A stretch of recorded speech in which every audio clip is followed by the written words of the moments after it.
What is up, everybody? Welcome to a weekend edition of the Run Your Mouth podcast. We are here in studio going live, bringing you all the weekend news. Well, it's not really weekend news. We're going to do some Friday news as well because I partied really hard in the shed and I did not want to wake up early to do one of these. So I didn't. And go follow the Shedcast because the last 2 weeks have been a lot of fun. And now let's get into the news. Let's start with our lead-in story, which is going to be all these truckers. They're clogging up the roads up in Ottawa. They're wreaking havoc. They're trying to earn their freedom, trying to make sure that they don't have to get vaccinations. And so here I have for you guys a little video footage of the truckers. All right, here we go.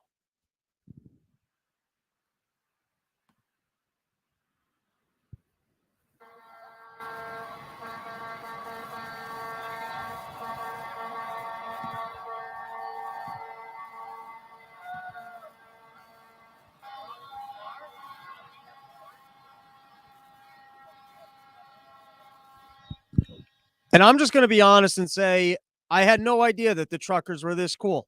Who would have thought that they were just sitting there the entire like I would think you're good for like one or two of those a day. At some point it gets exhausting. Otherwise, I mean that's like a workout at some point. I mean that's how, dude, if you want to learn some great jerking off skills, I bet these truckers are incredible at it. I mean, that's three. They're not. That's nonstop, unless maybe what they're doing to try and make this seem more annoying than it is. You know, these people are good at propaganda. Maybe they're on a loop where really these guys are just doing this every once in a while. They're making it seem like it's constant. But I respect the hell out of. I mean, that's way more fun than I thought that these people were having. You're just sitting there. Pretty good. All right, so here's what's going on. This was the big story, was that GoFundMe took away the money from the occupation. They're calling it an occupation. Look at me. I'm getting suckered by the propaganda. So you have all these people. I didn't even know that there was a GoFundMe going. I support the hell out of that. All these truckers, they can't work. So the organizers put up a GoFundMe. They say, listen, we're going to do our part in trying to secure everyone's freedom. We're going to show up in Ottawa. We're going to clog up the streets. We're going to honk our horns. And so people, they donated $9 million went into that donation. Not bad. And so you know what GoFundMe did? Well, they got a call from the government and they're like, listen, we can't really have these people having financial support. We need them to get the hell out of the city so we can go back to mandating that people, take vaccines that they don't need. And so they didn't give them the money. And so the reason why they weren't able to give the money, by the way, this is the big thing with all the, hey, it's a private corporation. Well, the problem is it's not private corporations when the government gets to, control them. And so in attempting to make this protest seem as violent as possible, so here, this is from the article. Of the thousands who joined the trucker protest, 3 people have so far been arrested, one for carrying a weapon, one charged with mischief under $5,000, and another uttering threats on social media. So usually when they go to these things, right, they try and make them seem as violent as possible. So the one picture that they were putting up before was the one guy probably who showed up with the Confederate flag. I'm not down there. I don't know the ratio of Confederate flags to I love Canada flags, but I'm willing to bet if you just showed up and took one picture, you weren't getting a picture of a Confederate flag. I would put my money on that. You want to take the other side of that gamble?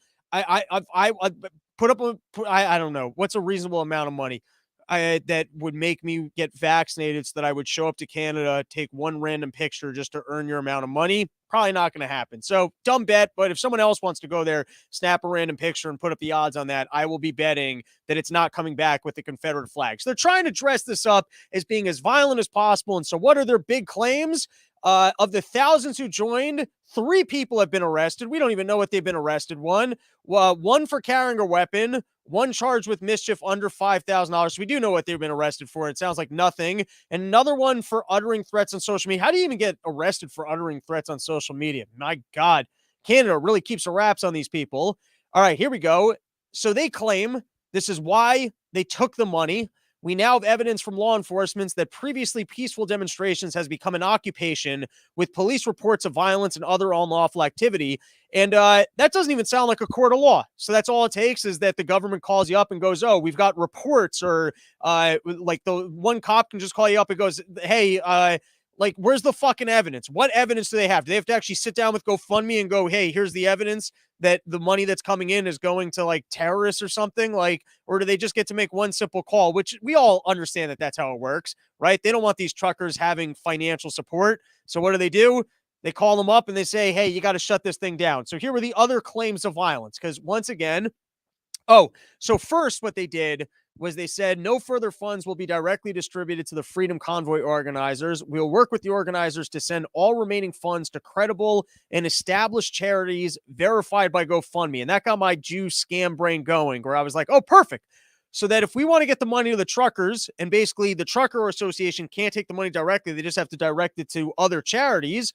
So then we can just create the lot lizards for free Canadian trucker blowjobs, where it's a charity that it basically, gives the money to the lot lizards. And then the lot lizards, they go there, they start, sucking off all these guys who are just sitting in their car, honking their horns. They don't have hands free for jerking off. So we got to do everything we can to make sure that they have what they need. In all seriousness, if you're living out in Canada and you're one of these truckers, hit me up, robsnewsroom@gmail.com. I'd love to buy you lunch. If there's lot lizards out there, you want to hit me up and get some.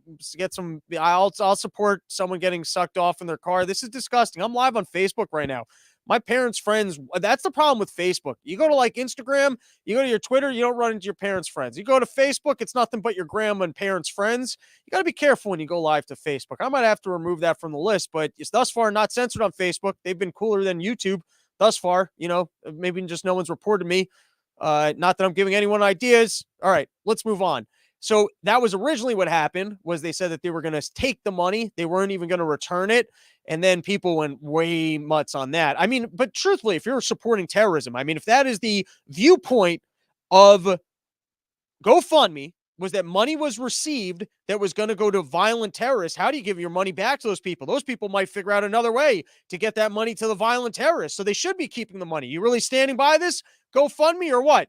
Supposedly a bunch of Republicans saying that they're going to bring them down to the Senate to have to answer for this. I'll believe it when I see it. They are returning the money, so we're not going to be able to divert the funds to my legitimate charity of lot lizards for free Canadian trucker blowjobs. But one day, maybe with Christmas, it'll be like a human fund type donation. So, like I said, they're trying to paint this thing as violent as possible. So here, let's read it. There is a sense of lack of safety for anyone who is not Caucasian, straight, or on board with the protests. All right, how great of a stem? There's a sense of a lack of safety. So, is there a lack of safety? Is this truthful in any way whatsoever? So great. The article was able to find one person who was able to issue a statement that there's a sense of lack of safety. So it sounds like there's no evidence of the fact that it's unsafe. It's just one person who's saying, and then of course, because they needed to find a transgender person just to amplify, I guess, the feelings of lack of safety. All right, fine. And then here was Trudeau addressing the situation. Let's watch. I want to be very clear. We are not intimidated by those who hurl insults and abuse at small business workers and steal food from the homeless. We won't give in to those who fly racist flags. We won't cave to the... All right, so what about all the other people? I mean, there were very few incidents of people stealing food from homeless people or flying homeless flags. So do you feel intimidated by all the law-abiding citizens who are there protesting peacefully? Is this Trudeau saying that he's going to give in? Because there aren't a lot of reported incidents of violence or otherwise. So it sounds to me like these truckers might win their fight. All right, here was the other article that reported on it, and I just loved the headline on this. It was Ottawa endures increasingly dangerous COVID mandate. Protests as Freedom Convoy blockades leaves city on edge. What does that mean, increasingly dangerous? Juxtapose that against, what was it? Mostly peaceful protests. What is increasingly dangerous? There was one more person making threats on social media. I mean, thus far, we've had 3 cases of arrests. Which, by the way, there was one person who got run over, but it was because some lefty ran over a bunch of people involved in the trucker protest. But let's not talk about that. So we've had 3 incidents to the report of One guy who did $5,000 in property damage. We don't even know what the property damage was. One guy had a knife on him. Doesn't sound like that big of a deal. One guy issued threats. So is there a fourth case that you can even claim that it's increasing? So then this article, it only reports 2 cases. Police have charged at least 4 people. Oh, there you go. There's your increase. It went from 3 to 4. The BBC article had 3. Here, they were right. That's a substantial increase. We went from 3 acts to 4 with demonstrations and issued about 30 traffic tickets. I mean, that's a lot of traffic tickets. That's about as many unpaid traffic tickets that I have in New York right now because I got red light cameras. So I don't know that that's newsworthy. And then, of course, a women's shelter said some residents have admitted themselves to hospital due to the increased trauma from the noise and fear. And how great is socialized medicine that if you're homeless, I guess you can just get into the hospital for trauma. And then I found the actual statement from this homeless shelter. Women and staff are scared to go outside of the shelter, especially women of color. I don't know why that is, but okay, we'll take them at their word. Believe all women. I guess the minorities and the trans people in Canada are being disproportionately affected by this because I guess without evidence they feel more uncomfortable, and just feelings of more discomfort are reasons why we should put an end to a protest. Where I think a lot of people, I mean, $9 million in donations sounds like a fair amount of people must support this protest. So here's the issue. Is that these homeless women are not able to go outside, which is the only reprieve many women experiencing homelessness have, and they can't even do that. Is this homeless shelter keeping homeless women indoors against their will? I mean, what a great, like, if you're really going to the bottom of things that you could potentially complain about when you're trying to figure out everyone affected by a demonstration, and you're like, you're affecting the homeless people because they're forced indoors. And if the homeless people, if the and how many homeless people are we even talking about? If these 5 homeless people can't even comfortably be outdoors, we're gonna have to put an end to this thing.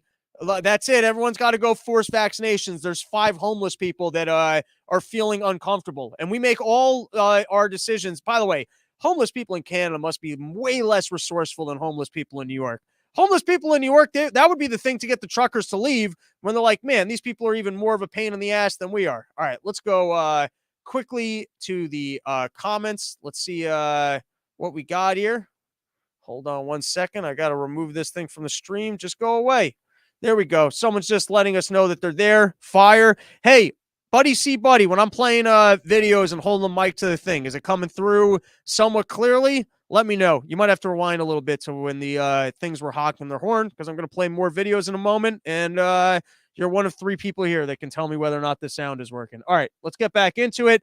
Of course, we've got Jeffrey Zucker got fired. Well, he didn't get fired from CNN. He stepped down because supposedly he was having consensual sex. And then Don Lemon took that as his opportunity to cry on air and say, he was our loyal leader. We're so sad. He's kept our whole operation together. Ratings are up and down. And I just want to say that it seems to me that Don Lemon supports inappropriate office romances between higher ups and subordinates. This was his opportunity to speak out against inappropriate sexual relationships in the workplace.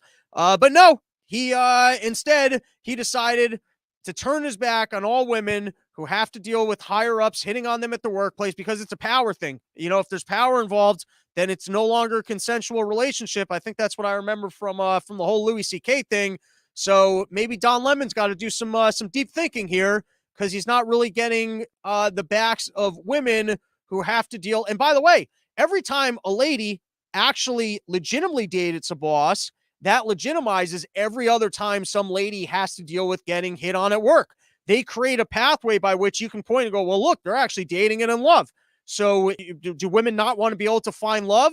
And so when you're supporting these office romances, you're actually incentivizing superiors to hit on their underlings, because those are the best leads. If someone's an underling, dude, that's your best lead for some fucking pussy. I mean, they can't not have conversations with you. So you got an opportunity to win them over.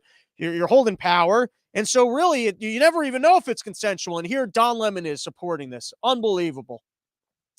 Next news story, we've got Pence. And so he makes the statement that Donald Trump was wrong because, of course, Donald Trump said that, the election was stolen from him. He warned that it was going to happen, and somehow he wasn't able to come forward with a whole lot of evidence. and he was in charge of the country. So you'd think he'd have the most resources to prove that such a thing had happened to him, or to try and make arrangements beforehand that it wouldn't just be stolen from him.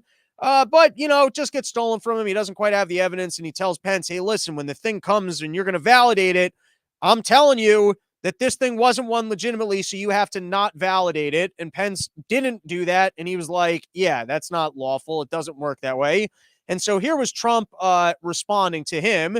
And, of course, his response to Pence was, no, you're wrong. Okay, that's why you're a loser. You don't know. You want to be the most powerful guy. You got to make things up. I've been making things up my entire career, okay? This is the greatest thing I've ever made up. That's how you make things up. I made the greatest thing up here, and because you're a loser, you didn't get my back. We could have been president, you and me, okay? And now you're fucking broke. You got nothing. No one wants to hire you. You're never going to be president. You're a loser. Next story is sadly Spotify is on the case of the whole Rogan thing's getting a little wacky, but Spotify pulled over 70 episodes of the Joe Rogan podcast. And I'd like to point out, before everyone gets all nuts about this, I've had stuff taken down from YouTube for free. So, at least he's getting paid for it. And then from a lazy perspective, Joe Rogan's kind of winning here because he's getting paid the same amount of money to offer even less content. And so from a lazy perspective, if his show is going to be less good because he's getting censored, but he still gets paid the same amount of money, in some ways, that means he's still kind of winning. So that's pretty cool. However, I think all of us would like to see Joe Rogan go fucking fight this thing. I mean, he's supposed to be the champion of bald men. This is an eater of elk meat, a doer of steroids. Like, because here's the thing: it starts with the apologizing. It starts with letting them censor content. And then the next thing you know, you got to get up in front of the press and go, listen, I apologize. I was addicted to having interesting, honest conversations. And it's come to my attention the way that that's affected our society. And so I'm going to be going to media rehab. And I promise that I will change my ways so that I can keep my $100 million paycheck.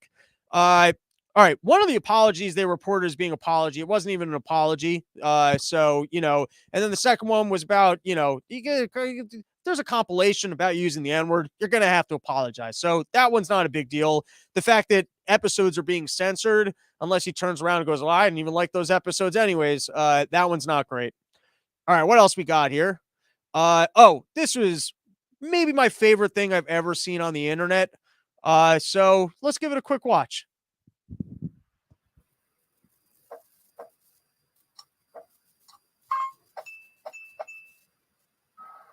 This whole crap with this cancel culture and the... Shut up!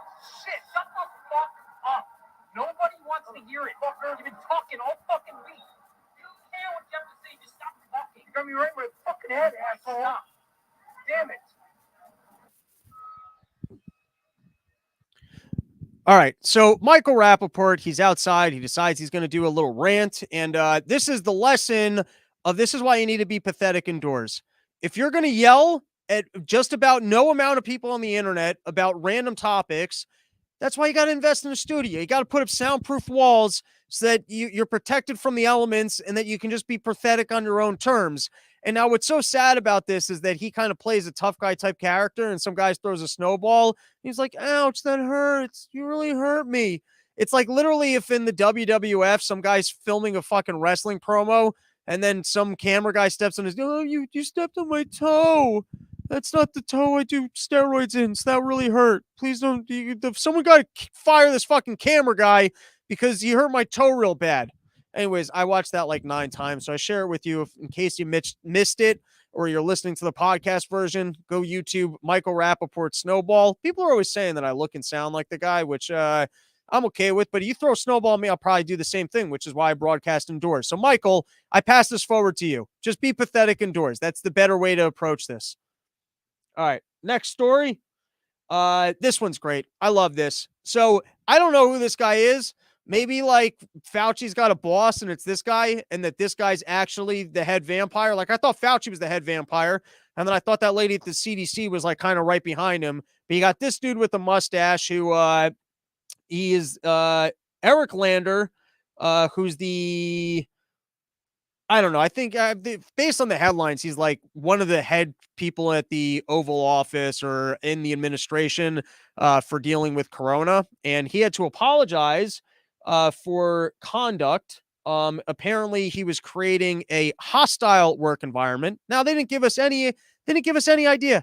They didn't tell us what he was. He showing his dick to people? Was he hitting on people? Was he yelling a bunch? Was he making it an unsafe work environment for women or minorities? Was he walking around going, listen, I'm white, you're not, so we're going with what I said? We don't know what he was doing. They don't tell us any of this information. They just say that Biden's going to walk back his zero tolerance policy and that this guy was making a hostile workplace and that he apologized for it. That's all the information that they gave us. But now I do have a question. We're trying to follow the science, and can the best science possibly be coming from a hostile workplace? Have all of us been operating our workplaces in the wrong way where we haven't made them hostile enough? And so we're not making the best decisions? Because if yelling at people works, right? If that's the way that you can make the best policies and that you can have the best science, then the White House should be letting us know, hey, you need a yelly guy at work. You need someone who's going to be yelling at everybody because that's the way you get shit done. That's how you end up with the best science. So I feel like it's up to Biden. He should be getting out there and addressing the nation, letting us know, is hostile workplaces the best environment to produce the best possible science that everyone should be making decisions around? I feel like that's fair enough. I feel like they could at least give us that information. And then on the same note, this is congressional staffers launch unionization push with Democrat support. And are we saying that the government was incapable of fairly treating its employees?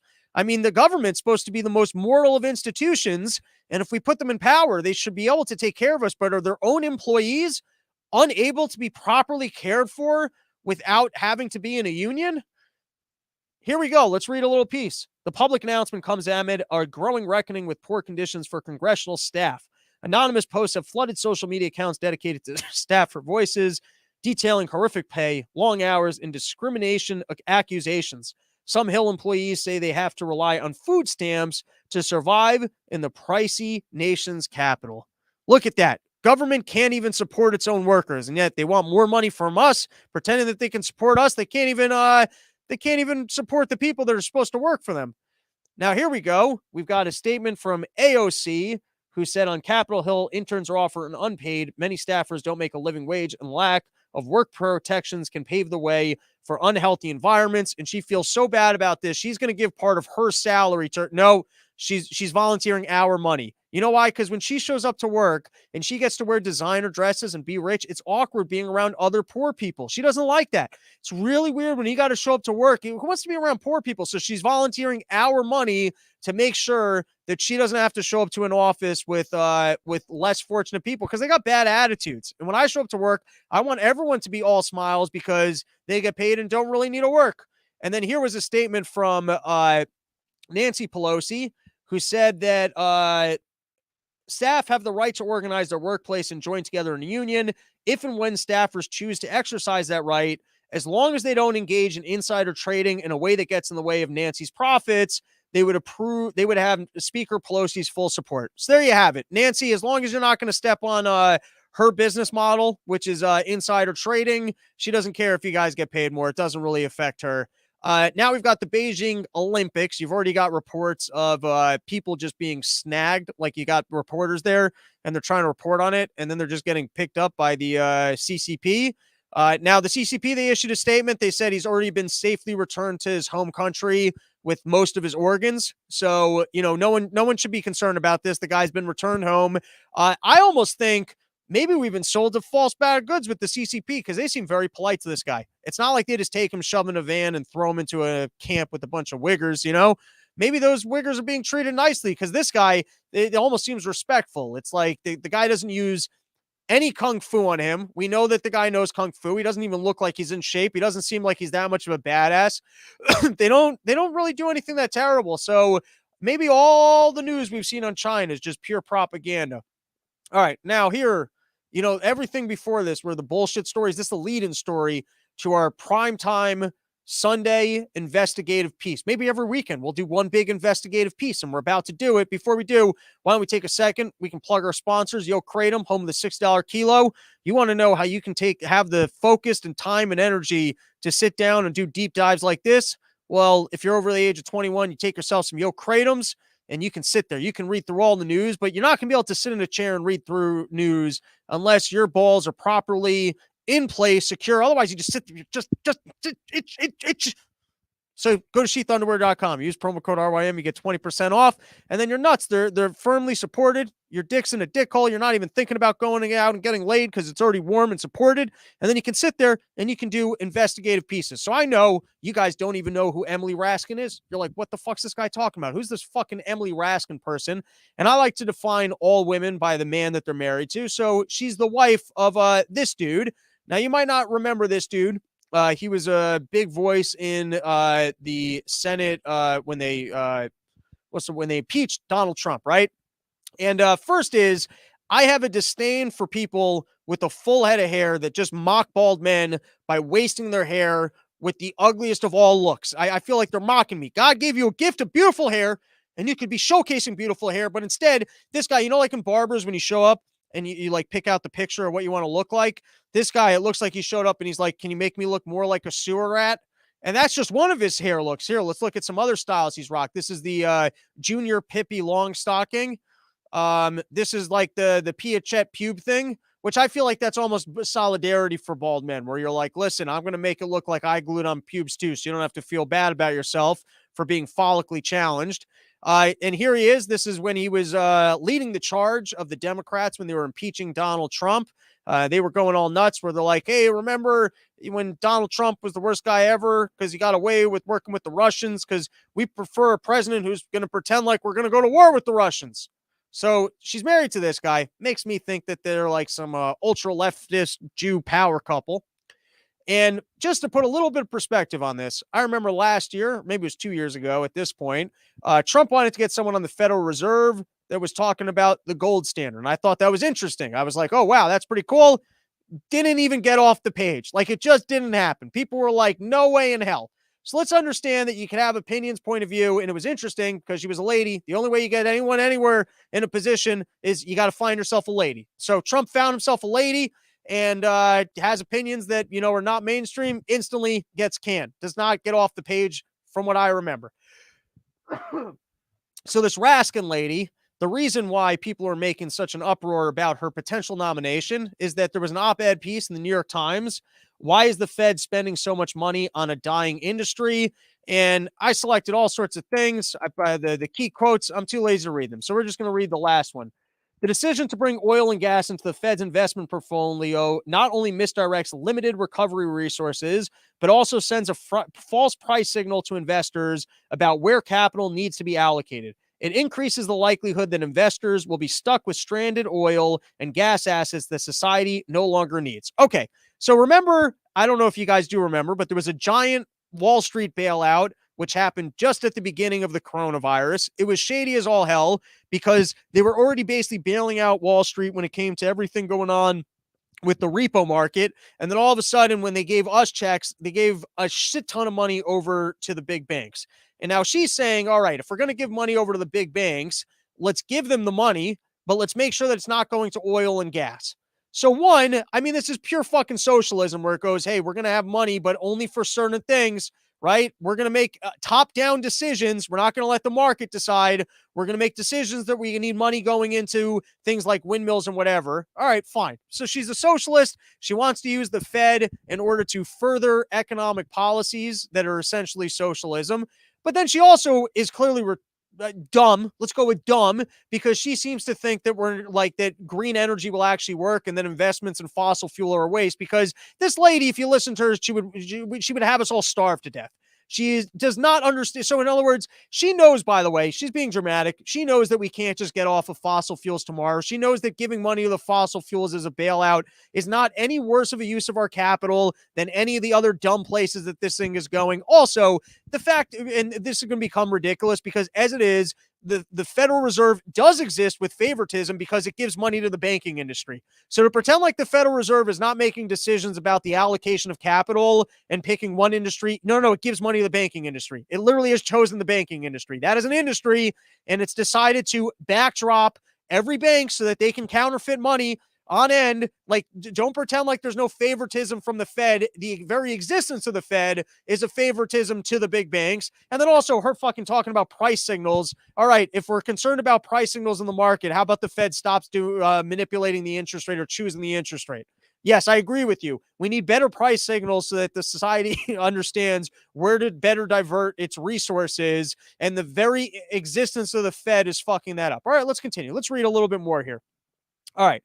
Stranded oil and gas assets that society no longer needs. It also forestalls the inevitable decline of an industry that can no longer sustain itself. There you go. Oil and gas, they couldn't sustain themselves. The product of oil and gas is so useless, and they cannot possibly have profits or run themselves in a profitable way, that if it wasn't for the Fed stepping in and giving money to the oil and gas industries, oil and gas, we wouldn't even use them anymore. They would have gone under. Saudi Arabia would just close down their country. Let's continue. And finally, it undermines urgent efforts to counter surging carbon dioxide and methane emissions, which are bringing us closer to the catastrophe of an unlivably hot planet. Now, if this lady does believe that we are doomed, that the planet's going to become hot and unlivable, then I hope, even once she's elected, I hope she'll do everything she can to counter it. I mean, we should basically use the Fed to just give all the money to green energy, because you're saying we're all going to die tomorrow. Like, do you really have a perspective that the world is going to become unlivably hot tomorrow? What evidence do you have of that? And if that's honestly what you believe, why is your life's work not preventing that? Why are you going to work at the Fed? If you don't believe that the Fed can stop the world from becoming unlivably hot tomorrow, why would you go and work there? Wouldn't you want to solve this unlivably hot planet situation? Or if you really think everyone's going to die tomorrow because the planet's going to become unlivably hot, so then I would hope that you would do something illegal to divert resources to save us. Are you saying that you want us, you think we're all doomed to die and we should just be doomed to die? I don't even understand this perspective. Let's read a little bit more. The decision to bring oil and gas into the Fed's investment portfolio not only miscredits limited recovery resources, but also sends, oh, that's what I already read. Given the size and scope of government intervention, we should be maximizing the public's return on our investment. The Fed's unique independence affords it a powerful role, and its mandate includes ensuring both the stability of the financial system and full employment. There you go. The stability of the financial system. There's favoritism right there. I'm getting ahead of myself. You guys are like, I'm foreshadowing. You know, it's like a narrative device, because you guys are all like, what the fuck's this guy talking about with the favoritism? Don't worry. It's going to become relevant. Just give me a couple minutes. Climate change threatens financial stability. Addressing it can create economic opportunity and more jobs. The decision the Fed makes on our behalf should build toward a stronger economy with more jobs in innovative industries, not prop up and enrich dying ones. All right, so what I'll agree with her is I don't think we should have bailed out anybody. And let's take a look into what that bailout looked like. Oh, here was one other thing. This is from an opinion piece in the Wall Street Journal. No one, Sarah Bloom Raskin. Last summer, she advocated using the Fed's stress tests to penalize banks that serve fossil fuel companies. She also urged the Fed to use its risk-based capital standards to drive capital away from oil and natural gas firms towards sustainable investments. So this is a person who's going to go into the Federal Reserve, and she thinks that the world is about to die tomorrow. It's going to become unlivably hot. And so what we need is for us to divert resources. All right. Now, here's what I think. Oh, let's read some of her responses. We're going to watch the video in a minute of when she was being grilled by a couple. I couldn't find the entire video. I could only find two Republican senators who grilled her. But this is from Climate Wire.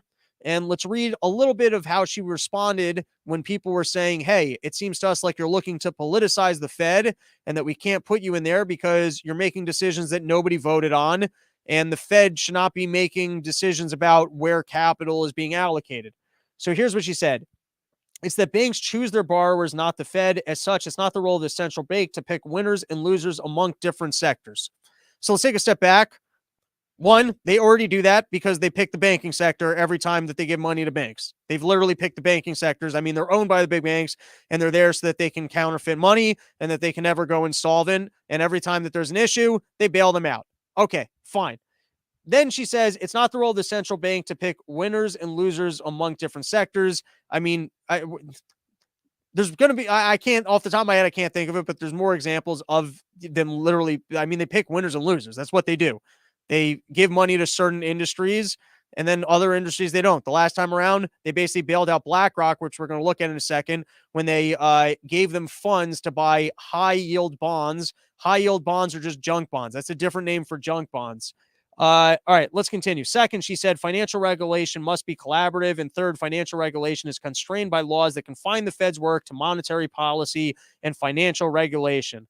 I've never deviated from these principles guiding our regulatory and supervisory process, and I can't think really of a single moment when anyone would accuse me of having deviated from them. So she's basically saying, listen, there are laws in place, and because of the laws in place, the Fed is supposed to work on monetary policy and financial regulation. And because of these laws, there's no way that I could possibly even implement, like, in other words, you got me.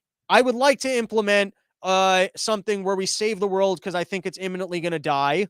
And you're right that unelected officials shouldn't be able to just make decisions like at the Fed with our money to prevent such things, but not to worry because there's no way that I could possibly do these things. It's against the law.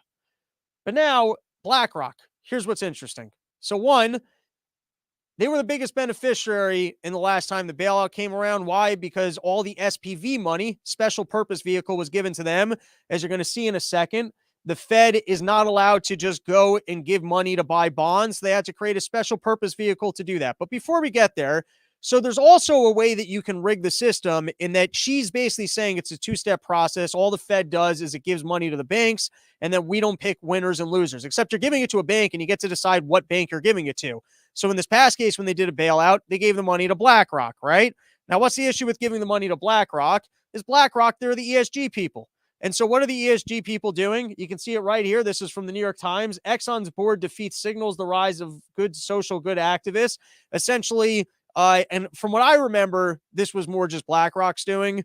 The New York Times is giving more credit to a engine number one hedge fund that then BlackRock joined with. I believe BlackRock has more assets under like more money invested in things than anyone else. I think they have like $9 or $10 trillion. And so powerful with so much money that they were able to force ExxonMobil to basically go on a greener path. And now, but this isn't just like totally independent of nothing. It's also because the Fed bailed them out. Like, would they be in the same position with this much money under management if they didn't have the relationship that they did with the Fed? And so, fine, you could go, hey, listen, I work at the Fed and we don't make these decisions. We just give money to the banks. Yeah, but what banks are you giving it to? Are you giving it to the banks that are involved in this fucking forced socialism stuff that we didn't vote on? Like, it's a very easy like thing. Well, oh, I'm just over here. And by the way, this is literally what they did with the special purpose vehicles. So this is from Wall Street on Parade. They do the best coverage on this stuff, and they broke it down. The Fed, it's in their charter. They're not allowed to just give money to BlackRock, and they're not allowed to just go ahead and buy up bonds and bail people out of their bad investments. So they created a special purpose vehicle that then gave the money to these people to go do these things. They just created a financial instrument to go do what they weren't allowed to do. So the Fed, two things. One, let's take it a step back. There is favoritism because they give money to the banks. So off the bat, they're bailing out the banks and they've picked a winning sector. It's the banks, right? Two, even amongst the banks, they get to pick what banks they're going to work with. And that can in some ways then dictate policy of the winners and losers of where that capital goes. Like it. All right. And then third, they can fucking, even within their own constraints and supposed laws, they can just step around them at any time. All right. So now that we have an understanding a little bit of how the Fed operates, let's listen to there's only 2 videos. If you guys can find more videos of this lady being grilled, send me an email, robsnewsroom@gmail.com. First one is from Kennedy. Now, I think I've spoken about Kennedy on the show before. I love this guy. If I was casting a movie in which it was 200 years ago and I needed the one senator who was going to be like, well, what do you mean we can't have our slaves? That's not the way. Like, he just seems like he's a nice guy, I'm sure. And I actually enjoy him at every one of these, and he's sharp. But there's just something about his accent that makes him seem like he just wants to own slaves so badly. He seems like the world's most racist Southern lawyer that's ever existed in the history of the world. Like I said, this is just me being bigoted. I'm sure he's a nice guy, and I'm sure he doesn't have those perspectives. And I actually think he's a lot of fun to watch at every one of these. So let's watch him here.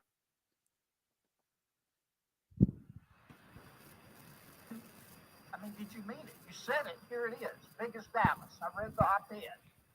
You said, save everybody but the oil and gas industry. Let them go broke. Did you really mean that? So I have been clear on my views. The whole point of the op-ed was that the Fed should not pick winners and losers.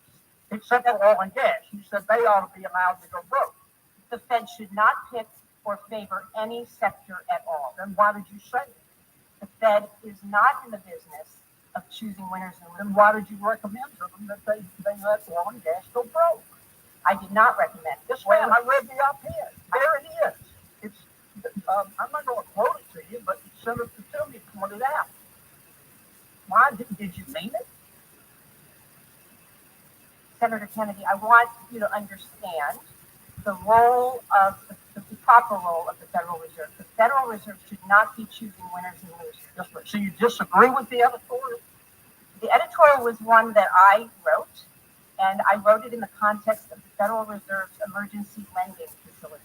This was a special program set up by the CARES Act, by the Congress, that appropriated.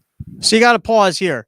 So, okay, so within the context of the Fed, when they do a special CARES Act, do you think that in those times that we should favor certain industries? Because this isn't the last time that the Fed bails somebody out.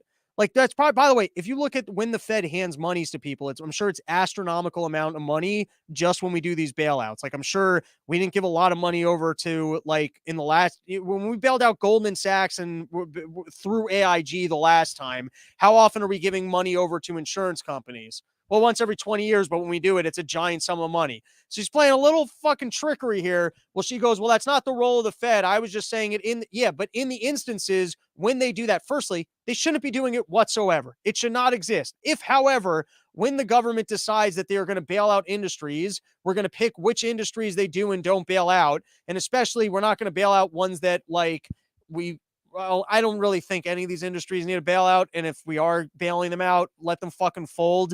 The industries don't need a bailout. It's just particular people that might. The market would correct it. Gas is not going out of business. Even if ExxonMobil theoretically had, I don't know, bonds that it couldn't pay, which wouldn't make sense. We're not going to run out of oil tomorrow. Someone will figure out how to get us oil. Warren Buffett's got enough money that if every other oil producer folded, he could figure out within 2 days how to become the next oil tycoon, and we would not just be out of oil. There's demand for oil. Oil is a good product. It's available. Saudi Arabia would figure out how to get it to us. But all I'm pointing out is that this is a buffoonery from her. Well, she goes, well, that's not the role of the Fed. I was just talking about in this particular instance when they were doing something. All right, well, what about the next time that they do that? Well, fine. So the Fed did something that was outside of its role. So when it does something that's outside of its role, which it's been doing a lot of with massive amounts of money, are you advocating that we should favor certain industries over other? It's a nice little trick she's pulling. Let's continue. Taxpayer money. This was an issue quite unlike the issue of supervision. And you said don't give the money to oil and gas. Let them go broke. Because in my opinion, they're bad for the environment.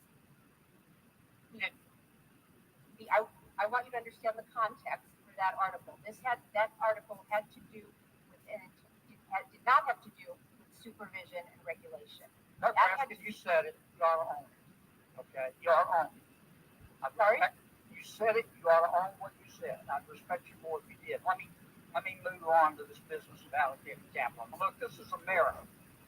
You can believe what you want, and I mean that. But I don't agree with your mission to politicize the Federal Reserve. I don't get the Federal Reserve should be politicized either. Well, then why did you say it? Why did you say in this June 2020 piece, quote, federal regulatory bodies should allocate capital? It is not the role of the Federal Reserve in supervisory or regulatory matters. It's functioning as... Then why did you write it?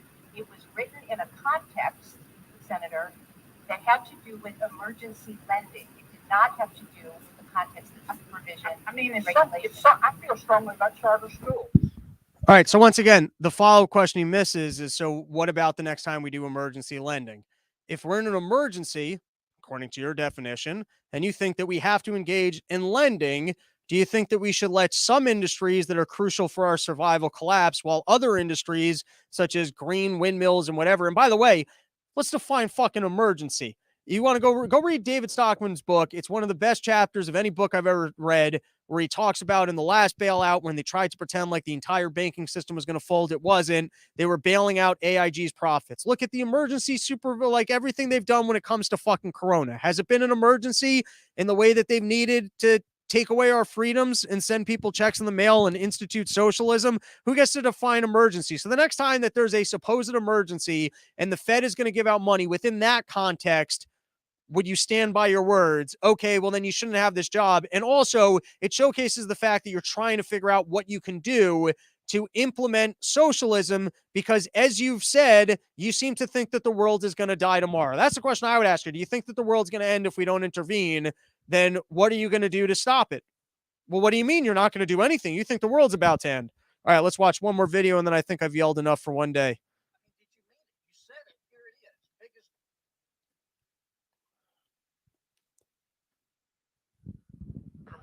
Kansas is recognized. Mr. Chairman, thank you. Thank you to our nominees for being with us today. This was supposed to start way later. It's not an executive order. It's not a decision by the Federal Reserve. The decisions we make here, in too many instances, Republicans will set aside the process to get the result. The Democrats set aside the process to get the result. And it's not always about the result, because the process is what makes us a free nation. So I need greater assurance than what you're attempting to give me, that you will not use the Fed to diminish the role of the energy sector or any other private sector. I don't look at this any differently than if you came here to tell me you were going to use the Fed to promote an industry. You are neutral in what is a legal business in this country. And in my view, you have no opportunity, none, to try to discourage the oil and gas industry from existing or prospering, just like you have no authority to decide that when we want solar energy or wind energy, and we're going to promote it by regulations of our financial institutions. I'm troubled by what Chairman Powell said in response to the chairman in his questioning, that the chairman is going to defer to you, Ms. Raskin, on this topic. And you said, in response to the question of Senator from Nevada, you responded that it takes all of you to make a decision. No one can do it. And so I'm troubled by any of the nominees who have the belief that there is a path by which you can regulate a legally authorized existing business. That's an issue for the political process. And we talk about transition. You all talk about transition. The transition is.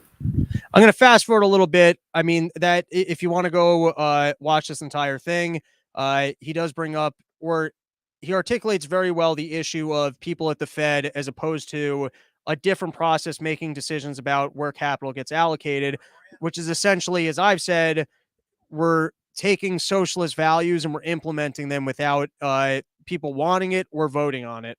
All right, so I want to get to a particular moment, if I can find it, which is a little bit later on. Let's see if we can grab it.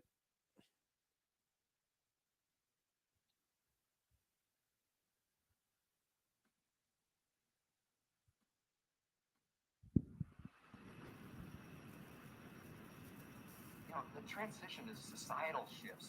Right, we're at the exact moment that I just went away from. Economics for the Fed to be engaged in trying to figure out the societal changes of our nation. What am I missing? Well, thank you. I mean, the record for me is the record that I have had as a bank commissioner in the state. All right, it's right after this. I'm going to fast forward to when he asked this question. More emphatically than I already have, that it is not the role. If it's not the role, yes, then are you saying you can't do it and won't do it? I'm saying it actually, I view it as outside the bounds of the law.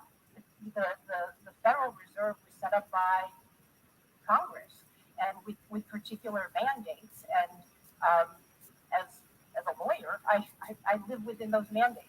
So let me ask you, as a lawyer, is there a path that you see in any fashion in which, if it is your view that the oil and gas industry, fossil fuels need to be diminished in the role of this nation in our economy, is there any path for you to accomplish that as a member of the Federal Reserve? I certainly have not explored that and would imagine there is no such path. All right, here's why that's unacceptable. The question needs to ask is, will you be exploring? It's not, have you figured it? Because of course, if she has, she's not going to answer that. It's and what we saw with the SPV, which has yet to be investigated, no one's looked into that, was it's against the charter, the Congress charter that she just referenced, that tells them what they can and can't do. According to my understanding, not a total legal expert, as much as I pretend a lawyer on the show, don't even understand the Fed that well.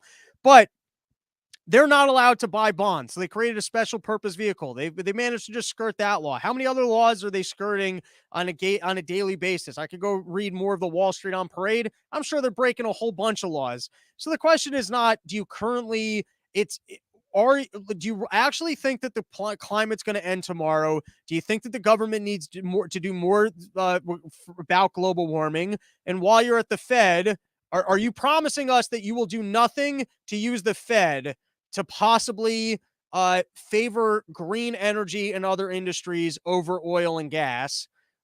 Because the answer is, she's basically going, well, I don't know a way to do that. Yeah, because you're not there yet. So you could just as easily get the job and create some other new special purpose vehicle where you do exactly what everyone's saying you're going to do. And really the question is, you wrote a piece here and you could say it's within a certain context, but it seems to show that your attitude is that the Fed needs to take action to address global warming. Do you still believe that to be true? And well, then what changed? Why is it that you thought before the Fed did need to take action on this, and now you don't? Like, it's not so much like, did you manage to make it a very technical conversation? Well, it was in the context of that specific thing. Yeah, but that's going to happen again. You think that's the last bailout they're ever going to do? And do you think, are you going to be looking for a way so that you can implement this policies?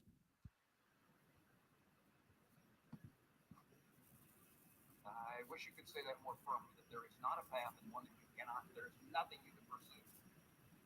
Do you have an idea for me? I mean, I'm not sure I see any attempt in any supervisory context or within the existing mandates of the Federal Reserve that have been set up by Congress to do anything that would. Well, I can see one. Hey, global warming's an emergency. So what we're going to do is we're going to use emergency funds to fund green energy, which will obviously not solve any problem, and they'll just be robbing us of our wealth. And guess what? That would be another emergency spending measure. So it'd be outside of the context of the supervisor and regulatory stuff that you just spend 20 minutes saying, hey, my job is within this context. Well, what about that other context when there's an emergency? And what about when you can just label that the climate's an emergency? This lady's full of shit. Don't think this is the end of them trying to take over the Fed. I mean, the Fed's already taken over. You got to take a step back. Like when they got mad at these guys that they were profiting off their trades, that's what the banks are doing with the Fed. So this entire thing is a fucking goof. It's a goof, and it's part of the illusion that the Fed has not already been hijacked by a private industry. But I guess at least that private industry, I don't know. Well, I guess they're not in the allocation of capital. So fine. I guess some other jackasses will get their money on the honeypot, and who really cares? And so maybe I've been yelling about nothing for the last 45 minutes. I'm playing into their stupidity of that the Fed is a free and good institution when it isn't. But to me, this is more, you know what it is? This is more money going into censoring of people like me. This is not that far away from, hey, we're not allowed to have certain opinions. Hey, we need to be promoting more minorities all the time. White people shouldn't even have jobs. Like, this gets like closer and closer to that reality. And when you realize you don't have a good ending, you got to like just ramp up on scare tactics. You got to go really like, hey, you better act yesterday or things are going to be really bad. But that's our episode. Thanks to Yo Kratom Sheath. It's the Sunday edition of I Was Home All Weekend deep dive investigative reporting. We're going to do more of that. I'm not sure. And that's it. Later, dudes.